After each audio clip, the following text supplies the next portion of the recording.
waliwo abayingidde wano olunaku olwajjo ng'abamu kubo babloga bambi yabadde azze kwenenya naye oli yankubidde essimu kubanga pati yabadde ataddeko TikTok live oli yankubidde essimu ng'ali mu America nti temumukkiriza kuyingira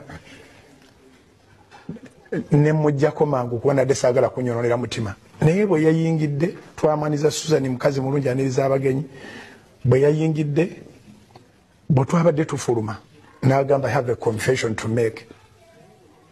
Era n'akola confession ye ne yeenenya byonna bye yeeyogeranga ebitakwatagana n'agamba nabadde nze nsinza okufiirwa abadde ofudde tonsonyiye. So let us forgive even before anybody asks for forgiveness. Anda bangenza okwetondera Bujjingo nakikoze ku ssaawa esembayo nga buli kimu kyonna kye njagala ku Bujjingo nkifunye. Natunuulidde ekitabo ky'abajja okumulambuulako buli lunaku nga temuli muntu wampalanya Bujjingo. Natunuulidde ebifaananyi by'abajja okumukyalira nga Teddy Naluswa n'abaana be tebaliimu. Taleetanga n'abaana kujja kulaba ku kitaabwe ng'emagombe yasimbayo kitooke. G'oyinza okukkiriza okaalinga ekikolimo ekyo ogende nakyo nabadde sisobola kukkiriza kuva wa Bujjingo na kikolimo kuba nkitegedde nti Bujjingo nali muvumira bwereere. Omukazi omubuyabuya simanyi kyabuulira abantu mu kkanisa. Omusajja bbaawo taata w'abaana bo n'afuna obuzibu emagombe n'asimbayo kitooke n'otosindika wadde abaana okujja okumulabako okumubuuzaako nga wano bwe yandifudde mwandibadde mutuwoowolera nti mumwagala nnyo. Oli girute ki? Bannange tulabye abantu abaawukana ne taata w'abaana bo n'atuuka okusimba emagombe ekitooke n'akoma ku mugo gw'entaana n'olema wadde okumukubira akasimu wadde ebyo ebyana be bikulu okuba akasimu. Nze Kayanja nsigalemu olwo olutalo Bujjingo namwetondedde nga naawe bw'oba ggwe omwetondera kubanga nategedde nti abampalanya Bujjingo amagezi mu mitwe temuli. Baganda bange nze nejjusa ppamba bwe natwala ku Kanani ngenda kuba Bujjingo paadi ze yalangira omukazi. Agakatonda mu ggulu nabuukira olutalo lwe sitamanyi bye bikolimo ebituzunze ensi eno mbadde simanyi na kimbonyaabonya. Amazima ga Katonda mu ggulu nabuuzizza Bujjingo nti mukazi wo n'abaana bakkubidde ku ssimu. Bujjingo n'agamba sinnalaba ku ssimu yaabwe nga njagala evidence ndabe abantu be abampalanya Bujjingo be batuufu. Amazima ga Katonda mu ggulu singa Bujjingo yafudde bufi Naluswa singa tali awo tawoloma takaayanira bintu. Naluswa bw'oba toli ggwe nti toli mu tageti yakutta Bujjingo lwaki tonalinnya wa Bujjingo? Maama mutima kyogwo abantu bazze baawukana mu nsi eno naye bizibu abaana abo oli bafunirayo taata waabwe omulala. Kale ggwe ne bw'oba olina ensonga zo ne Bujjingo naye abaana ba Bujjingo tulina abazadde nga tebalina kye bakontributinze mu bulamu naye nga tubawa respect ng'abazadde. Golowooza ggwe mukazi wekka gwe baakasooka okugoba mu maka ate gwe baakuleka na mu maka tebaakugobaamu n'ebyo ne bibagobye mu maka ne bamufuumuula naye omusajja bw'afuna ekizibu ye taata w'abaana abaleeta ne bamulabako n'addayo kyekiraga amagezi.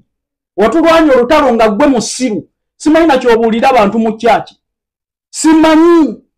Abantu bonna baŋŋamba ggwe wanoonye ekye wa Bujjingo Makula bwe yandikuwadde obutwa wamuyisaamu eggaali gwe yampeesa obutwa nga ne taata w'abaana bo yafuna obuzibu wadde okuteeka abaana ku ssimu bamubuuzeeko. Nze Kayanja nsigale ku ebyo ebikolimo nga nkuuma olutalo lw'omuntu omusiru. Nze simanyi n'abantu kye bakola mu kyaki ya Naluswa babuulira ki? Taata w'abaana be nga yakomye ku mugo gw'entaana abaana tebannalinnya Namayumba nga noono omuwala omukulu ali awo akuuma lutalo lwa kitaawe na nnyina. Gwe tofunangako ati buleke omusajja gwe yasookako yakulina olwaleero gwe muwala wa Bujjingo omukulu. Naluswa olina ebizibu byo ne Bujjingo bakazi bonna babifeesinga naye obuntu bulamu n'amagezi mu mutwe kikulu. Fe toyinza tusigaza abagezi ku layiniyo tosobola. Nejjusa bwejjusa paadi ze natwala ku Kanani mbunkuba Bujjingo olw'okuba nnyingidde mu bye sitategeera ekyo nkyejjusa bwejjusa era sakkiriza kuva wa Bujjingo na kikolimo kasita nategedde nti tokubanga ku ssimu abaana tebamukubirangako mu bifaananyi sibalaba ne mu kitabo ky'abajja okulaba ku bantu abajja okulaba Bujjingo tebaliimu ne ŋŋamba siyinza kugenda na kikolimo. Nakweyambuludde Naluswa nakweyambuludde siyinza kugenda mu maaso na lutalo lwa muntu musiru. Sisobola n'omulundi n'ogwo. Taata w'abaana bo n'akoma ku mugo gw'entaana tolinnyanga nayo wadde akasimu. Maama busungu kyobwo Bujjingo bitulabya abasajja abali reckless nga tazimidde wadde omukazi akayumba naye naafuna ebizibu ng'abifunidde n'awa neighbor oba waabwe omukazi n'alaga respect n'atwala abaana singa yafudde ekananiradi yange wano mwagala bintu watuzanyisa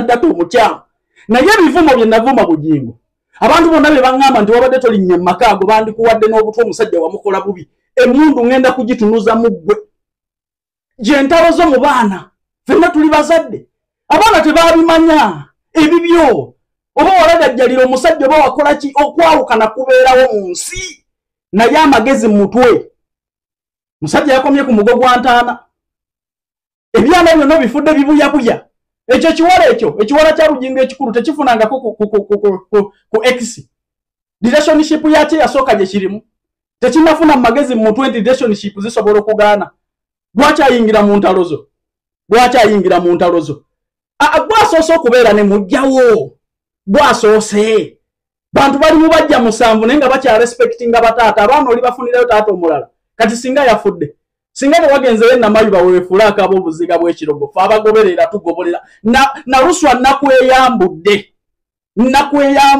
era ekikoli munnakirese wa Bujjingo kubanga nali muvuma mu bintu bye sitategeera amazima ga Katonda muggulu singa olimu amagezi singa akasimu wakakubye edda n'omuwa abaana oba n'abatwalayo n'alaba ku baana be ne bamubuuzaako togenda kufunayo taata w'abaana abo mulala abasajja abanaku bajooza abakazi ne babagoba mu nju n'afuna ebizibu n'afuna accident omukazi n'aleeta abaana omusajja n'abalabako yakulekera amaka ne business yakuleka mu kibiiki abo babagoba mu nju ye yasiba ebintu wali onwanya olutwalo lw'ekisibu era na Ruswa njagala apoloje nali mmanyi nti Bujjingo ye mubuyabuya naye tolina magezi kasita nategedde nti omukubiranga ku ssimu sikyasobola kustandinga lutalo olwo era amazima ga Katonda mu ggulu Bujjingo weebale mpulira nawewuse nabadde nsitudde ekikolimo ky'okuwolereza omubuyabuya n'okulwana entalo ez'ekisibu omuntu atalina magezi